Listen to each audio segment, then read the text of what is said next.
How Scotland Lost Her Parliament by Charles Waddie, 1891. Chapter 10. The causes of the formation of the map of Europe. Patriotism. Constitutional rights of a nation. The principle of national and federal government. Administrative and executive powers. Private bills. Examples of public and private bills.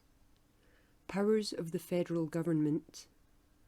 Raising of the Scottish standard and the lesson taught by it. We will now proceed to institute a short inquiry into the constitutional principle of national self-government and point out the duty of Scotsmen towards that principle. It is a curious and instructive study to trace the forces that have gone to form the present European family of nations. Arbitrary indeed are many of the circumstances that surround peoples, and the cynical philosopher is apt to smile at the perversity of mankind that places the dwellers on one side of an imaginary line under the control of a separate set of laws from those who inhabit the other side. Geographical position has not always limited the boundaries of nations, neither has language, religion, nor common interest, but a mixture of all these roughly shaken together has produced the present map of Europe. Yet the inhabitants of each country have no difficulty in giving a reason for the patriotic fire that burns in their breast. The deeds of their fathers, the institutions which have moulded their character, the friends of their youth, the mountains and glens through which they have wandered, all appeal powerfully to their imagination and lift them above the selfish drudgery of life and inspire them with a love of country. Patriotism is no idle factor in the world. It ennobles men, fills them with emulation, calls forth the deeper feelings of the heart, inspires art, quickens the faculties of the statesman, and, next to religion itself, is the most powerful agent in the progress of the human race. In a former treatise, we endeavoured to show that among small peoples the fire of patriotism burned the brightest, and in such countries was found the chosen home of genius, while some of the greatest evils which have afflicted mankind sprang from the absorption of small states by great empires.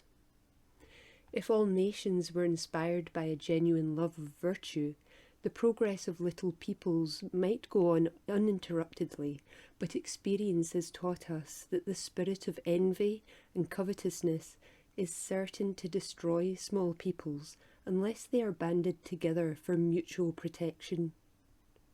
True, there are some, from the jealousy of states, who contrive to preserve their independence, but that is too precarious a rampart to be altogether satisfactory. So the tendency of modern political thought is towards federalism as affording scope for the individual life of nations and security from the assaults of powerful neighbours. What, then, are the constitutional rights of a nation?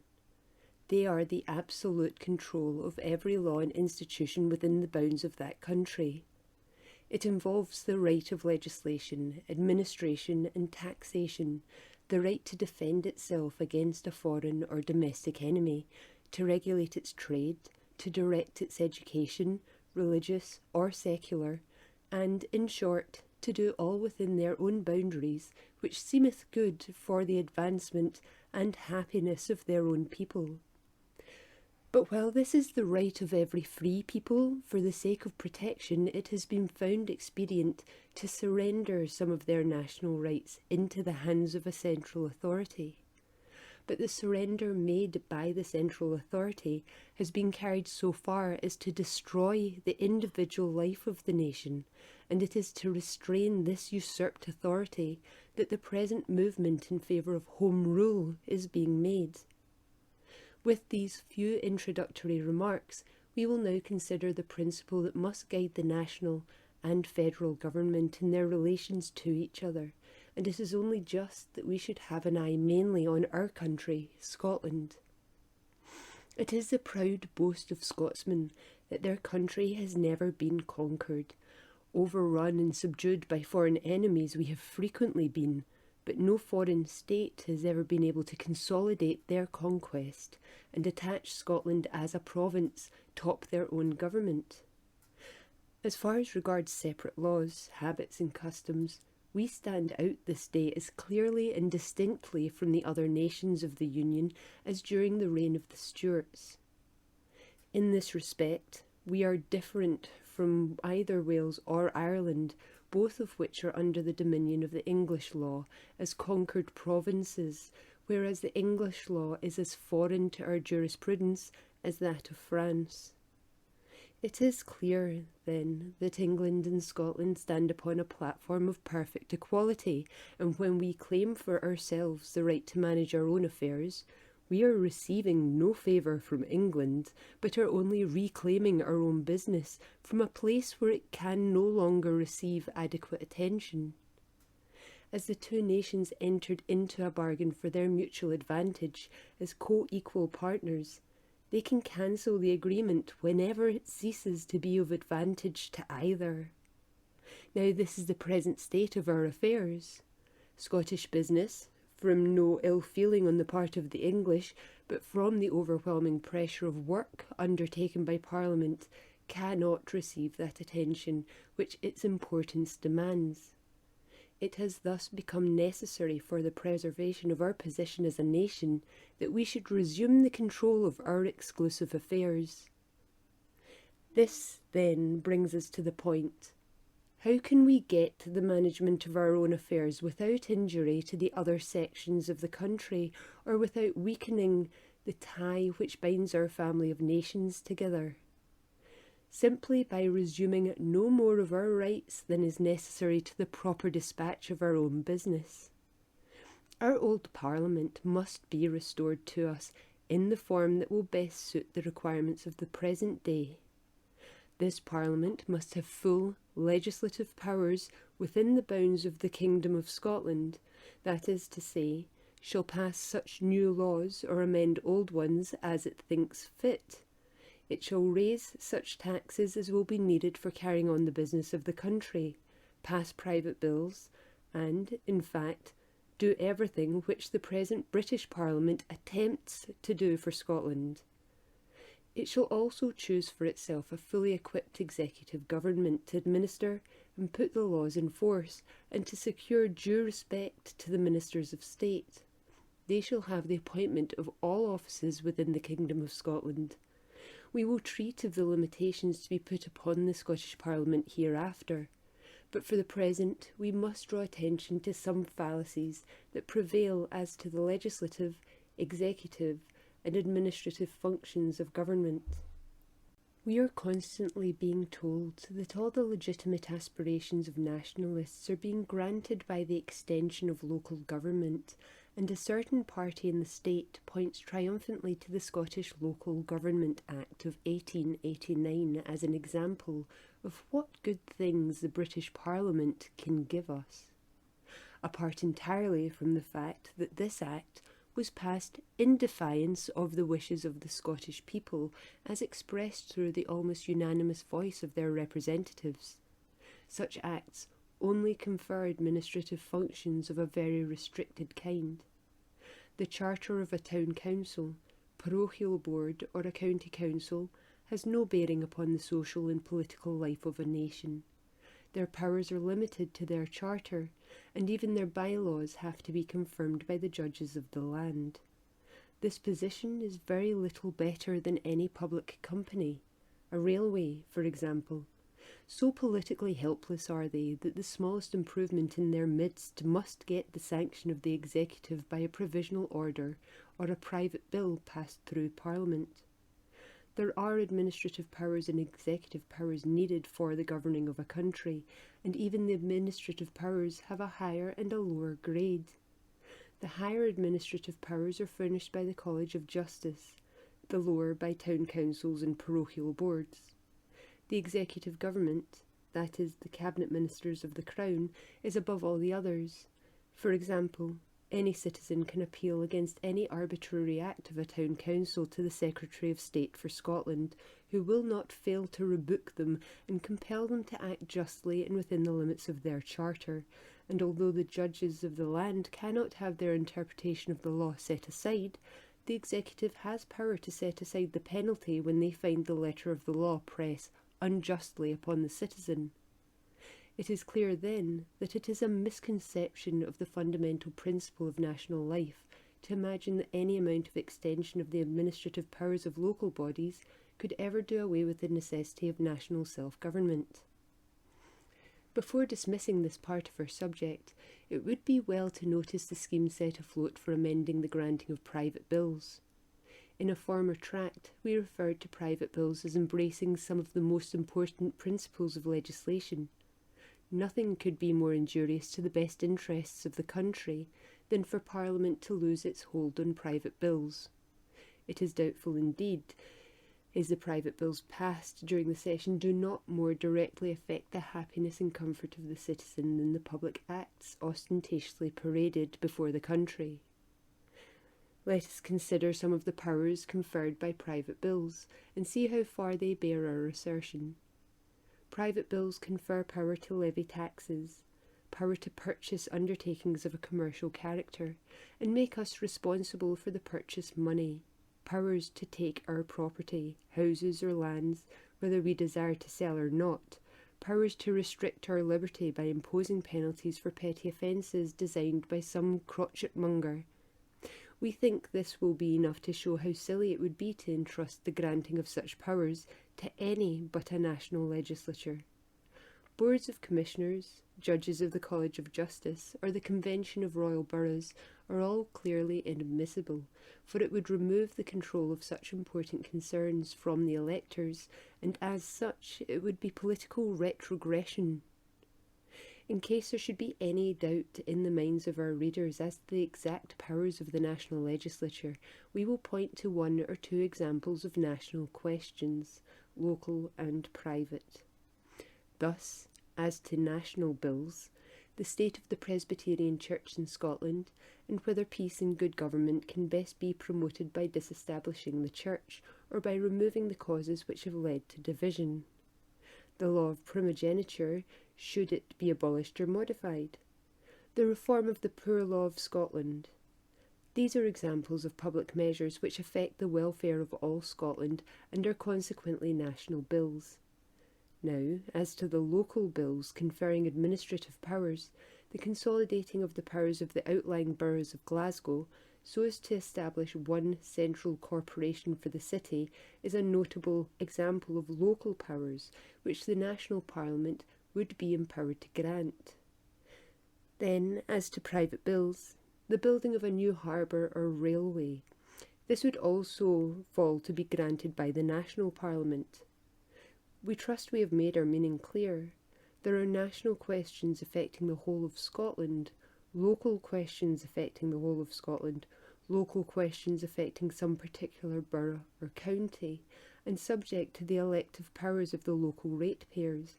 And there are private bills under the direction of boards who will only be responsible to their shareholders.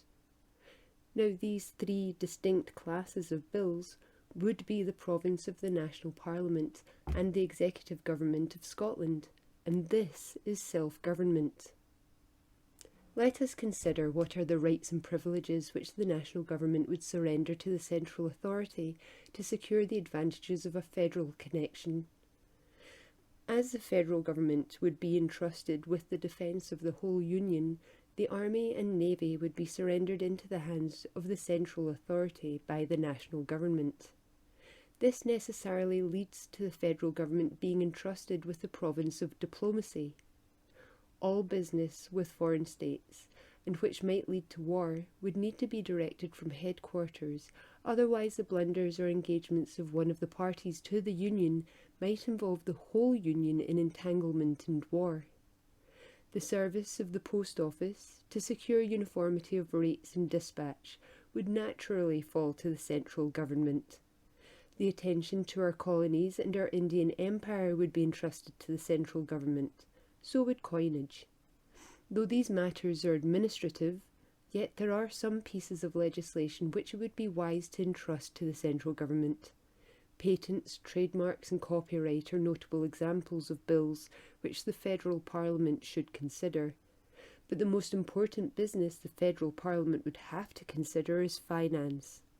The annual budget, if it is to be carefully attended to, would consume months of careful attention.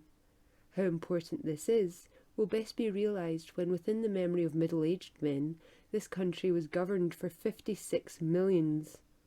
It is now nearly 90, a prodigious sum, more than sufficient to keep the deserving poor of the country in comfort. The idle cry of a dismemberment of the empire vanishes whenever the broad constitutional question is looked at in a judicial spirit.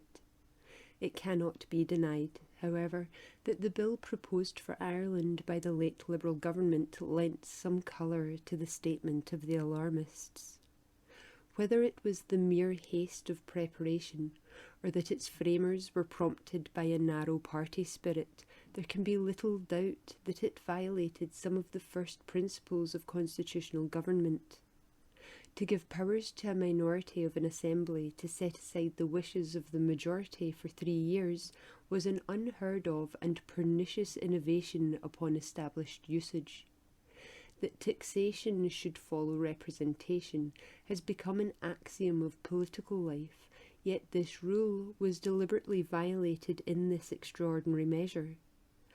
Now, since it is clear that the attempt to govern these islands by an incorporating union has signally failed, for the good and sufficient reason that the 4 distinct nations decline to fuse together into one homogeneous mass, we must fall back upon the federal principle.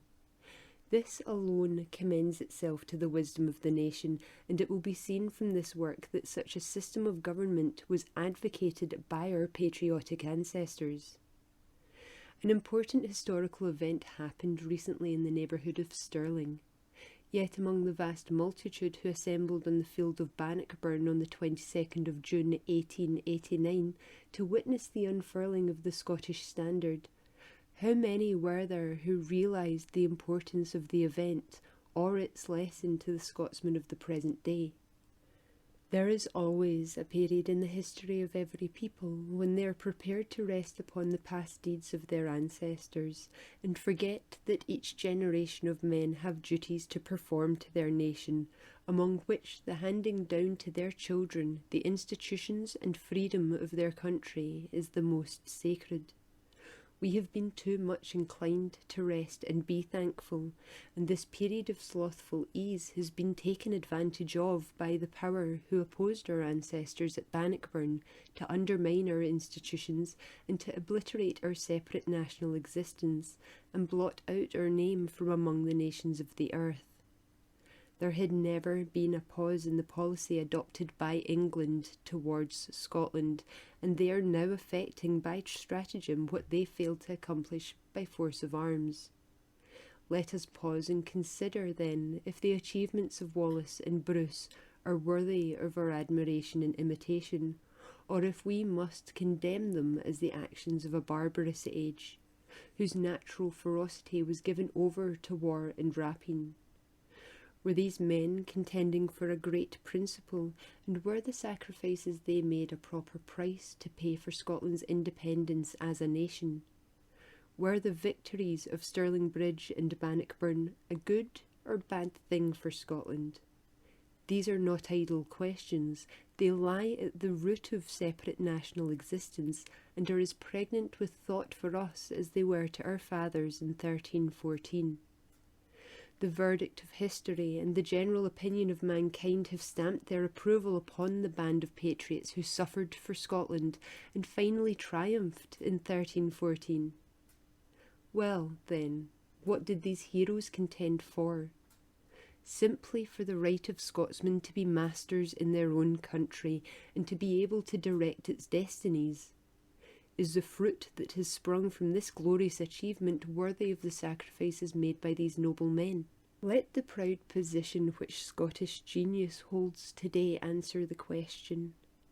One of the smallest peoples in Europe, inhabiting a rugged and barren soil with a sour and fickle climate, Yet they have transformed their country into a garden and given the world giants in intellect who have taken the foremost place among civilized men.